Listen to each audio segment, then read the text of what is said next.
Sejumlah sekolah terdampak banjir bandang di Aceh.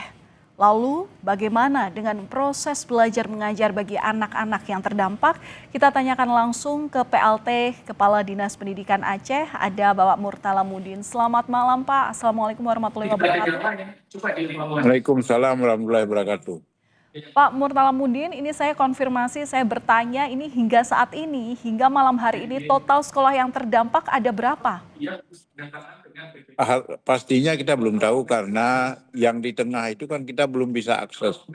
Jadi belum semua bisa kita akses. Ada sekitar 200-an sekolah dari 850 sekolah yang sudah masuk laporannya yang terkena imbas. Tapi sebagiannya imbas saja, misalnya tergenang, tapi yang lainnya ada yang longsor, kena longsor atau tertimbun lumpur. Oke, tergenang, longsor, dan tertimbun lumpur. Dari 200 sekolah itu eh, tingkatan apa saja, Pak? SD, SMP, SMA berapa masing-masing? Itu belum kita data dengan pasti, karena memang sekarang kan komunikasi kita dengan daerah belum lancar, belum bisa. Oke, Putus. baik. Tim kami sudah turun, ada 70 orang tim kami sudah turun ke daerah. Untuk 70 orang turun ke daerah, ini fungsinya untuk mendata sekolah-sekolah tersebut, Pak? Betul, karena kan kondisi di lapangan, para kepala sekolah itu kan dalam keadaan trauma dan mungkin anak keluarganya juga belum ngumpul, jadi kita kirim tim dari provinsi untuk mendata. Oke. Saya ingin konfirmasi, Pak, apakah besok benar jadwal ujian semester terkait ini? Apakah akan ditunda atau seperti apa mekanismenya? Ditunda bagi sekolah yang berdampak, sekolah yang terkena dan yang berdampak ditunda karena tidak bisa terjadi proses belajar mengajar sampai waktu yang kita tentukan kemudian. Senin kami akan mencoba mencari lokasi lain atau kami menunggu tenda belajar.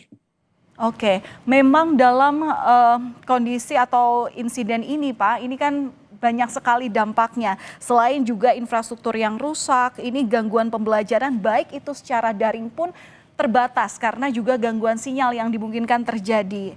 Kemudian sampai parahnya adalah akan prediksi atau potensi putusnya sekolah. Nah, tentu ini butuh solusi, Pak, dari pemerintah daerah. Bagaimana anak-anak supaya tidak tertinggal pelajaran. Ini bagaimana, Pak, untuk mengantisipasi ini? Kita akan melakukan berbagai bagi sekolah-sekolah yang memungkinkan. Tapi sampai hari ini kan listrik belum normal, internet juga belum normal. Jadi sehingga memang mereka gagal belajar. Tapi nantinya kita akan berpikir untuk belajar daring atau mencari sekolah-sekolah terdekat yang mungkin bisa menampung untuk proses belajar mengajar darurat, entah sore atau bagaimana. Itu sedang kami data dan sedang kami coba komunikasikan dengan daerah. Untuk sementara ini sebelum ada jalan putus dan adanya internet, kita nyaris memang sekolah-sekolah yang berdampak itu tidak melakukan proses belajar mengajar. Oke, berarti tidak mungkin bisa dilakukan pembelajaran ataupun juga ujian semester secara daring ya, Pak, ya? Nggak mungkin dalam waktu dekat, nggak mungkin. Mungkin minggu depan kita akan berupaya.